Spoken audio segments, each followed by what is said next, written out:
LVCVA and the Venetian and the Palazzo, that would be Las Vegas Sands, they give us a glimpse of when things might open up in Las Vegas, an idea, but it's not really clear. There's no crystal ball.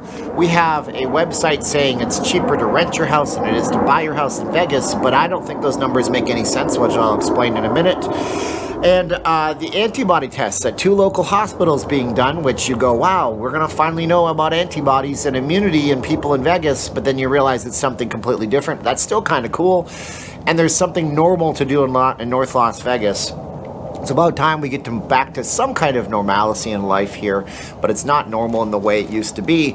My name is Steven. I am not leaving Las Vegas. I'm a local Vegas blogger guy. I make these videos for you. I do live streams at 7:45 p.m. every single night here on the channel. That's Vegas time, so you might want to check those out. And last night we didn't even, some of the stuff we talk about, not even Las Vegas. We talk about where you're from. We talk about music. We talk about things and stuff. And so like, share, subscribe, hit the bell for the future notifications. And if you guys want to be in the credits or see videos I can't put on YouTube, today, right after this, I'm going to film a video on Pawn Stars and something. I know a guy who used to steal professionally in Vegas. Stuff like that you can't really put on YouTube. They want to keep it a PG-13 platform, so we don't want any strikes to be able to hurt the channel and not do those live streams. You can check out Patreon, or there's merchandise on the channel. You can go to Teespring. But all that commercialism aside, don't you love crass commercialism?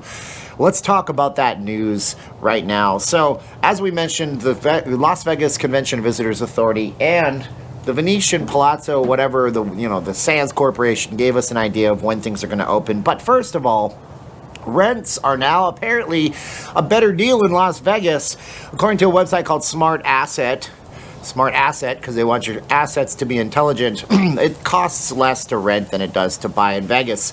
They look at all the major markets and they give you an average price annually of rent, median price, and a median price of homes. They scale them on a scale of 1 to 15. If it's in that area, you should buy your house.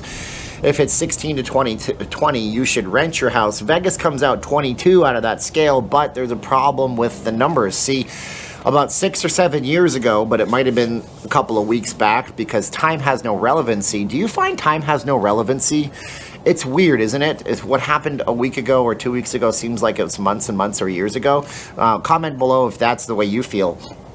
They say that the average median home price is $285,000 on this website, but the local economy here and all the people that run the actual, Association of Realtors say that it's $319,000.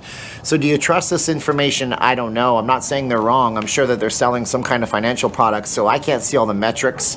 I imagine what they're doing is they're looking at the $13,031 annually for rent. And to give you an idea how that stacks up, LA is over $17,000, New York is over $22,000. I'm sure they're looking at that broken down monthly versus what a regular average home mortgage would be. So it says that you'll pay less in rents than you will in mortgages. But then they make a product, scale it, give it a funny, cute little marketable name, and then put it out there and it gets picked up by the news aggregates and gets lots of clicks. Whether or not you decide to rent or buy your home in Vegas, we're all sheltered in place in most places in the country. So coming here, starting here, having roots here, maybe it's good to rent. It just depends. So, look at your prices of mortgages. Any good home realtor will have a person that deals with mortgages. And if you're not even sure and you don't want to deal with a mortgage person, you can go to rocketmortgage.com, put as much information as you know about you without doing a credit check, and they'll tell you about what you're kind of looking at in terms of getting an actual mortgage. And just know that you can't always trust those $13,000 either, because I don't know what kind of quality that gives you for a rental place. Now, we have the Venetian and the Sands Corporation and the LVCVA again telling us about when things will open. But first, we get up to the antibody tests. 2 hospitals, St. Rose Dominican and Henderson, St. Rose Dominican, Siena and Henderson, and also Southern Hills are doing antibody tests. First thing I go, great, we're going to get an idea of how many people have antibodies. Then I realize that's not the kind of thing they're doing. It's still a cool study. They're looking at plasma from people who have recovered with 1,600 different volunteers, and they're looking at the idea of taking that plasma, which is blood, putting it into somebody who's very sick, and hopefully their antibodies from the plasma will react to what's the virus in the person that's sick. So that's a good study to have. I would love to see some of these hospitals and local government bodies get together and say, hey, this is how many people have antibodies in general in our population. That'll give us an idea going forward when Mayor Carolyn Goodman, who came off insane on Anderson Cooper the other night, sits down with people and she can say, well, we did studies and we have this much percentage of the population approximately that has antibodies. So our employees and our workers in our casinos are likely not going to be spreading this thing. But that's not what we have. We have still a good study. It's still promising. That kind of therapy's been around a very long time. The idea is somebody's already been cured by their own body creating antibodies. Let's take that blood and put it into another person transfusion style and make that person healthy too. That helps a lot of people. North Las Vegas drive-in is open. That's what I was saying. Look, a little bit of normalcy. I remember going to the drive-in as a kid. Did you ever go to drive-ins when you were younger? I remember I saw He-Man. I saw 8 Seconds at the drive-in. I remember looking over and the Madonna movie was on that screen and I couldn't see it and we weren't going to it. And I'm squinting over there going, is that movie with that thing that I'm not allowed to see? And that was up in Niagara Falls, Ontario. There was some kind of drive-in up there. It was out of town, I don't remember. But North Las Vegas is open for their drive-in. They're going to allow cars to come in, be 10 feet apart. 10 feet apart. We're socially distancing at 6 feet, but cars have to be 10 feet apart now. Okay. Only one person is allowed in the restrooms at a time. Minimal staff just to enforce that rule and sell tickets. And then no concession stands, none of that. So I guess this is that time where you're actually allowed to sneak things into the theater, and they're telling you to go ahead and do that. But it's cool to see something that's actually opening up here.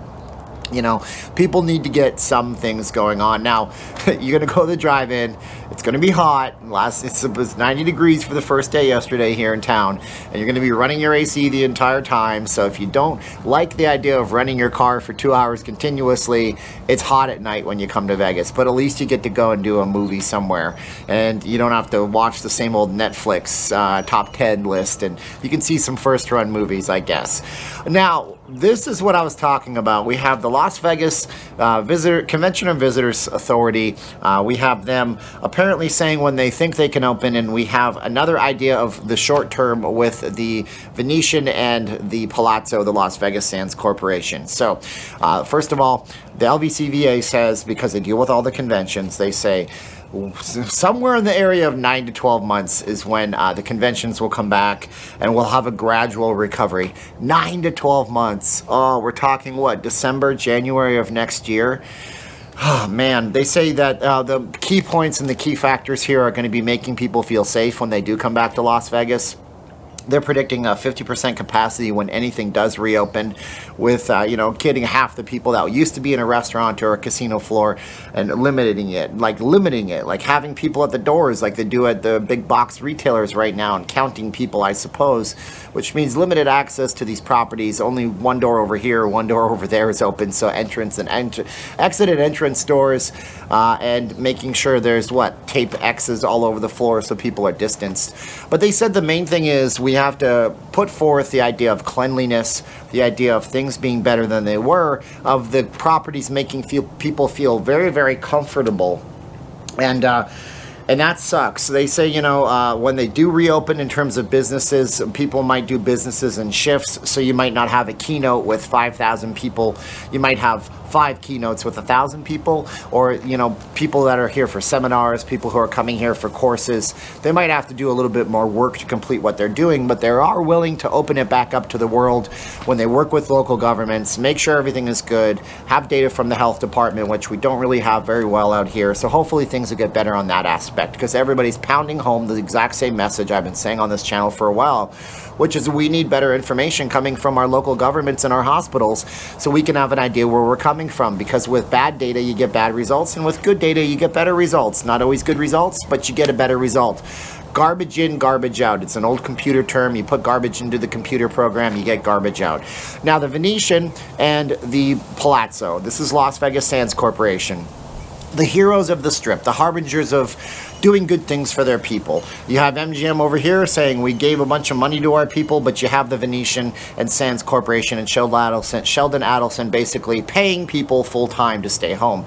They're paying over 9,000 people, and they say they're extending those out until May 17th, which means to me, it sounds like they're not seeing an opening until May 17th or afterwards. which is a bummer because I was predicting May 1st to May 15th, something will be open in Las Vegas. We're getting to the end where we don't have the ability to open quickly enough because when people are telling me, oh, XYZ casino is opening in 5 days, I'm going, well, wait, hold the phone, pump the brakes a little bit. The Nevada Gaming Commission has a plan, and it involves them clearing anybody to open within 7 business days. So if you give them a plan on a Monday, you're not even going to be open up until Wednesday of the next week if they clear you. And that's what it's really all about right now. Having a cohesive business plan, which is, I believe, why the Wynn put out their 23-page mega document. And I imagine these casinos are working really, really hard with these companies and with the Nevada Gaming Commission, because the Gaming Commission is everything. It's tantamount. Any business can open up if the government says open up, but without having the slots and the table games, casinos really have no business in terms of revenue streams other than restaurants, which can't operate at full capacity. So they need those things to open. They need to get their plans vetted with the Gaming Commission. That needs to happen. So when I hear of any of these casinos doing this, I will let you know. Coming up later on in videos as I do them, we have the El Dorado Resorts deal that's getting shaky. We have a lot of different things that are happening. Sometimes the videos can be 30 minutes long, but nobody's going to watch those videos. So we'll talk about that in our live stream. We'll get to that in future videos down the road. So what do you think of everything? Are you going to the drive-in when it's 100 degrees at night? Are you guys looking forward to Vegas opening up in 9 to 12 months? Are you going to buy your house? Are you going to rent your house? I mean, what is best for you? Make an informed decision, see all the different sides of the story, because too oftentimes media companies from both sides of the spectrum want to tell you what to think, and that's not what you guys are made for. Human beings are smart. I know you're smart too watching this video. So like, share, subscribe to the video, hit the bell for the future notifications. Join us in the live streams. We do them at 7:45. If you guys want to be in the credits or see the videos I can't do, go over to the Patreon. You guys can do that there, or buy a coffee mug or something if you guys can. But if you can't do any of those things, just like, share, subscribe, hit the bell, and leave us a comment. Now's the time of the video where I have to say 3, 2, 1, click, get myself out of here. So yeah, so here we go in 3, 2, 1, and thanks for watching. Click.